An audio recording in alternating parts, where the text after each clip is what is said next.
शुरू करें, क्या करें? तो शुरू हमें करना है कुछ बेसिक जो आपकी रियल टारगेट ऑडियंस है, जिसके पास पोटेंशियल है आपका सामान खरीदने के लिए और आप उनके लिए अपना सोशल मीडिया। फिर बारी आती है सोशल मीडिया प्लेटफॉर्म्स को सिलेक्ट करने के लिए। अब there are too many social media platforms, लेकिन हर प्लेटफॉर्म आपके लिए नहीं है। अगर आपको अपना पर्सनल ब्रांड बनाना है या फिर अपने बिजनेस में सेल्स को बढ़ाना है या फिर अपने ब्रांड के बारे में अवेयरनेस फैलानी है, तो सोशल मीडिया मार्केटिंग आपके लिए सबसे बड़ा वेपन हो सकता है।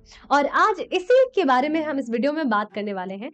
हम बात करने वाले हैं सोशल मीडिया क्या होती है, कैसे करते हैं, किस चीज का हमें ध्यान रखना होता है और शुरू कैसे करेंगे, ये कैसे डिजिटल मार्केटिंग से डिफरेंट हो सकती है और ये कैसे आपके बिजनेस में ज्यादा से ज्यादा आपको सेल्स ला करके दे सकता है। तो without wasting any further time, let's get into the video. Hi there, this is Akanksha by your side and I am your guide to grow your business with simplified and realistic approaches। और आज का हमारा topic है social media marketing. ना समझने की कोशिश कीजिए सोशल मीडिया मार्केटिंग क्या होती है। मार्केटिंग का अर्थ होता है अपने प्रोडक्ट या सर्विस को अपने टारगेट ऑडियंस तक सही टाइम पर और सही तरीके से पहुंचाना। और जब हम ये सोशल मीडिया की हेल्प से करते हैं तो इसे हम सोशल मीडिया मार्केटिंग कहते हैं। Social media marketing digital marketing से डिफरेंट इस तरीके से होता है कि डिजिटल मार्केटिंग में हम मार्केटिंग करते हैं थ्रू इंटरनेट मीन्स, मतलब इंटरनेट की सहायता से किसी भी प्लेटफॉर्म पे, चाहे वो सर्च इंजन हो, ईमेल मार्केटिंग हो या सोशल मीडिया मार्केटिंग हो, तो इसे हम डिजिटल मार्केटिंग कहते हैं। और social media marketing digital marketing का ही एक टाइप है। तो अब हम सोशल मीडिया के कुछ पर्पस और बेनिफिट्स के बारे में बात करते हैं कि सोशल मीडिया मार्केटिंग के क्या बेनिफिट्स होते हैं। तो सोशल मीडिया मार्केटिंग जब हम करते हैं तो सोशल मीडिया हमें हेल्प करता है कंटेंट क्रिएट करने के लिए। ये कंटेंट या तो विजुअल फॉर्मेट में हो सकता है या टेक्स्ट फॉर्मेट में हो सकता है या ऑडियो फॉर्मेट में भी हो सकता है। विजुअल फॉर्मेट मतलब आप इमेजेस, इंफोग्राफिक्स या वीडियो के फॉर्मेट में कर सकते हैं। ऑडियो में पॉडकास्ट का इस्तेमाल कर सकते हैं या फिर टेक्स्ट फॉर्मेट में ब्लॉगिंग या आर्टिकल्स लिख सकते हैं और अपने डिफरेंट केपीआईज को ट्रैक कर सकते हैं। अब केपीआईज का क्या मतलब होता है? डिफरेंट सेक्टर में केपीआईज का अर्थ अलग अलग होता है। डिफरेंट केपीआईज होते हैं। फॉर एग्जांपल सोशल मीडिया में अगर हम केपीआईज की बात करें तो केपीआईज हो सकता है reach, engagement, like, share, subscribe, etcetera, जिसके बारे में हम आगे के वीडियो में बात करने वाले हैं। इसके अलावा ये आपके ब्रांड विजिबिलिटी और रीच को बढ़ाने में हेल्प करता है क्योंकि आप डिफरेंट ऑडियंस से कनेक्ट कर पाते हो। अगर आपने एडिडास या नाइकी जैसे प्यूमा, इन सारे ब्रांड्स को देखा होगा तो ये अपने ऑडियंस से कनेक्ट करने के लिए बहुत पैसे खर्च करते हैं और बहुत सारे डिफरेंट टाइप्स ऑफ कंटेंट जो आपको फेसबुक, इंस्टाग्राम, लिंक्डइन, यूट्यूब पे देखने को मिलते हैं।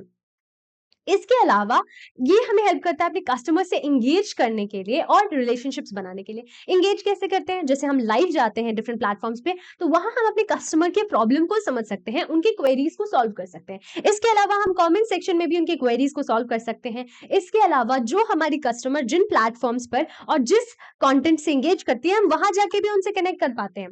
इसके अलावा ये बहुत लॉयल्टी बिल्ड करने में हेल्प करती है हमारे कस्टमर के अंदर। जब हम उनके प्रॉब्लम को सॉल्व करते हैं, हम उनसे पर्सनली कनेक्ट करते हैं, हम उनके उनके इन्फॉर्मेशंस को जब हम उन्हें इन्फॉर्मेशंस देते हैं, उनके क्वेरीज को सॉल्व करते हैं, उनके डिफरेंट सेट्स ऑफ क्वेश्चंस को सॉल्व करते हैं, तो हमारी जो लॉयल्टी होती है हमारे कस्टमर की हमारी तरफ वो काफी बढ़ जाती है। वो काफी हम पे ट्रस्ट करते हैं क्योंकि वो हमें पर्सनली देख पाते हैं, वो हमसे पर्सनली कनेक्ट कर पाते हैं। इसके अलावा जैसे मैंने बोला ये अवेयरनेस इंक्रीज करने में हेल्प करता है, एंगेजमेंट करने में हेल्प करता है।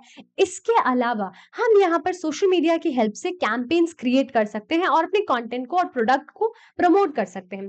सोशल मीडिया पे इनऑर्गेनिक और ऑर्गेनिक दोनों तरीके हो सकते हैं अपने ऑडियंस को ग्रो करने के लिए। इनऑर्गेनिक में हम पेड एड्स की मदद ले सकते हैं, पोस्ट बूस्ट की मदद ले सकते हैं और ज्यादा से ज्यादा ऑडियंस तक कम टाइम में पहुंच सकते हैं। इसके अलावा हम अपने वेबसाइट पर ट्रैफिक भी ला सकते हैं through social media.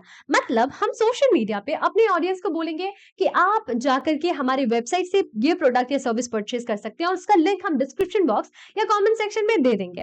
For example यहाँ मैं आपको अपना सर्विस पिच कर सकती हूँ क्योंकि हम डिजिटल मार्केटिंग सर्विसेज देते हैं और अगर आप चाहते हो कि हम आपके लिए भी डिजिटल मार्केटिंग करें तो नीचे डिस्क्रिप्शन बॉक्स में हमारे कंसल्टेशन का लिंक है और हमारे वेबसाइट का भी लिंक है। तो दोनों तरफ आप जाकर के अपना कंसल्टेशन बुक कर सकते हैं या हमारे सर्विसेज को देख सकते हैं। तो अब हमने पर्पस समझ लिया कि हमें सोशल मीडिया की जरूरत क्या है और इससे हमें क्या बेनिफिट मिलेगा।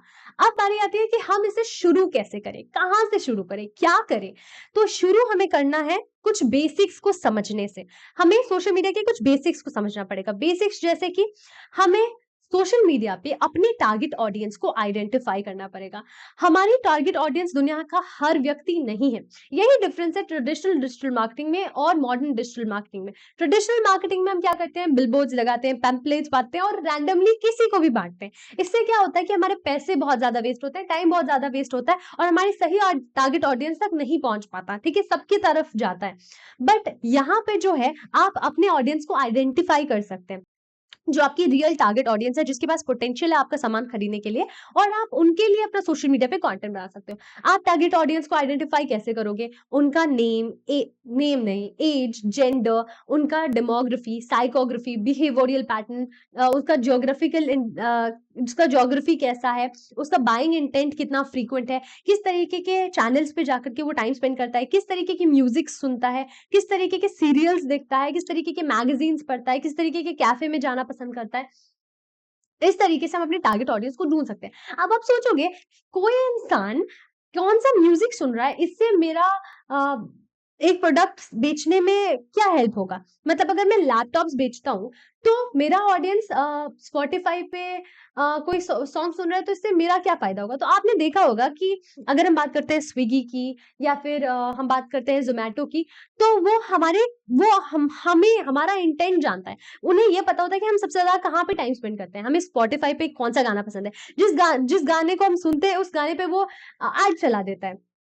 हम उनके बैनर एड्स देख पाते हैं, हम उनके वीडियो एड्स देख पाते हैं ऑन यूट्यूब, जहाँ हम डिफरेंट चैनल को देख रहे होते हैं, ठीक है? अगर मैं डिजिटल मार्केटिंग के चैनल को देख रही हूँ, वहाँ पे स्विगी अपना एड चला है। अब ये चीज़ सोचो, ये जो डिजिटल मार्केटिंग का चैनल है, ये इसके प्रोडक्ट से बिल्कुल रिलेवेंट नहीं है, बट फिर भी वो वहाँ एड चला रहा है। क्यों? क्योंकि उनका प्रोडक्ट खरीदने वाला व्यक्ति उस पर्टिकुलर प्लेटफ़ॉर्म पर अपना टाइम स्पेंड कर रहा है। तो इसीलिए आपको अपने आइडेंटिफाई करना होगा अपने टारगेट ऑडियंस को। फिर बारी आती है सोशल मीडिया प्लेटफ़ॉर्म्स को सिलेक्ट करने के लिए। अब there are too many social media platforms, लेकिन हर प्लेटफॉर्म आपके लिए नहीं है।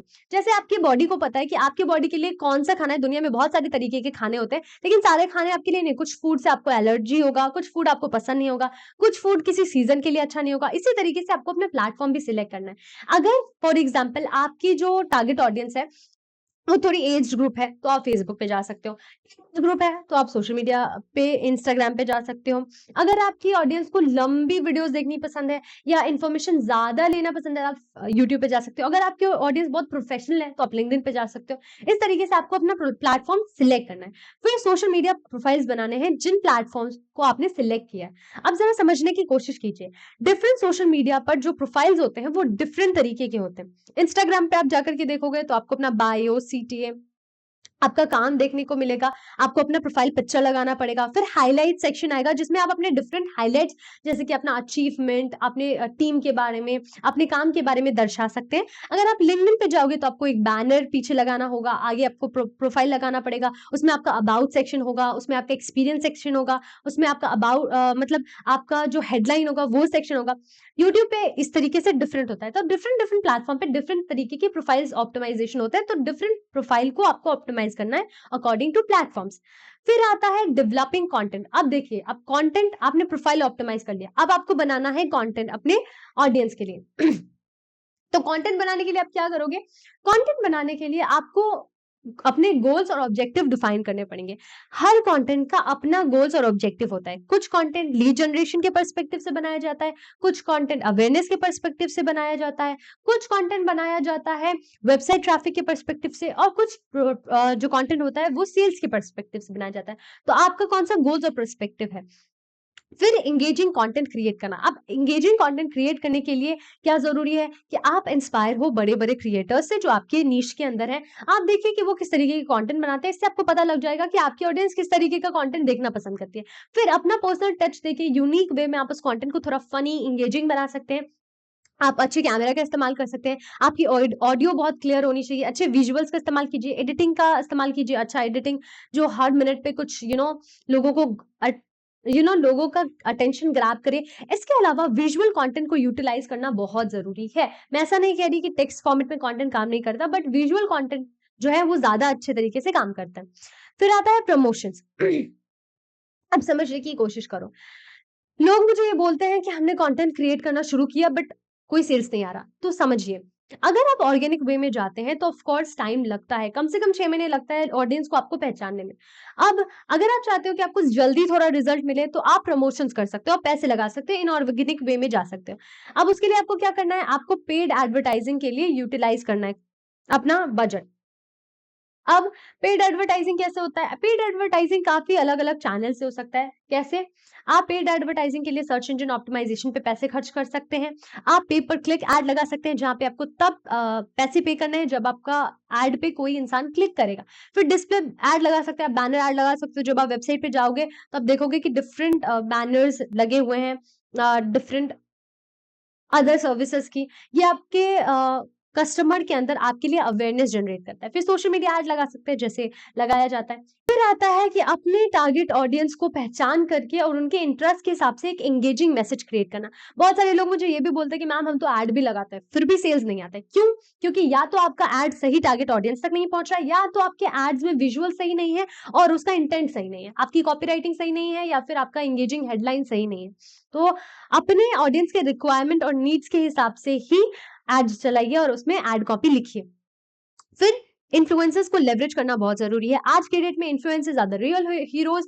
वहाँ उन्होंने अपने फॉलोअर्स के साथ अपना एक रिलेशन बिल्ड किया है, लोग उन पे ट्रस्ट करते हैं। तो जब आप अपने नीश से रिलेटेड इन्फ्लुएंसर्स के पास जाओगे और उन्हें बोलोगे उन प्रमोशंस के लिए, तो ये आपके बिज़नेस में काफ़ी ज़्यादा हेल्प कर सकता है। बहुत सारे डिफरेंट बड़े-बड़े जो बिज़नेस ओनर्स होते हैं, वो इन्फ्लुएंसर मार्केटिंग पे बहुत ज़्यादा खर्च करते हैं।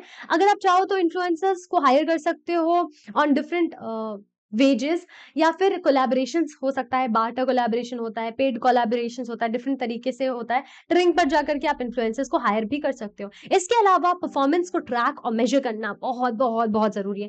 तो इसके लिए आपका बहुत-बहुत शुक्रिया, आपने यहाँ तक ये वीडियो देखी है। तो फिर मिलते हैं अगले एपिसोड में। इसके अलावा इस वीडियो को 2 मिनट और देखिएगा, हो सकता है आपके बिज़नेस का पैटर्न थोड़ा-सा चेंज हो जाए।